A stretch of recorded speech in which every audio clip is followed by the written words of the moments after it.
ان تمسسکم حسنۃ تسوہم، اگر تمہیں اے مسلمانوں کوئی بھلائی پہنچ جائے، کوئی خیر ہو جائے، تمہیں کہیں فتح نصیب ہو جائے، انہیں بری لگتی ہے۔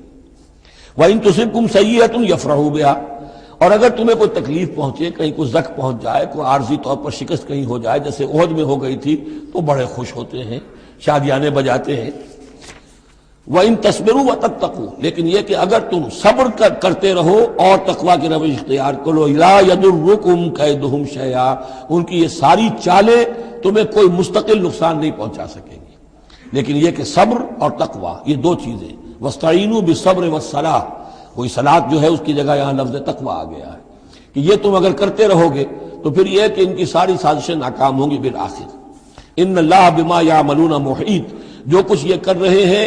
اللہ اس کا احاطہ کیے ہوئے ہے، یہ اللہ کے اس دائرے سے جو اللہ نے ایک حد کھینچی ہوئی ہے اس سے آگے نہیں نکل سکتے، بس اس کے اندر اچھل کود کر رہے ہیں، جو بھی ان کی سازشیں ہیں وہ ہو رہی ہیں، لیکن یہ کہ اللہ تمہیں ضمانت دے رہا ہے کہ کوئی مستقل تمہیں نقصان یہ نہیں پہنچا سکیں گے۔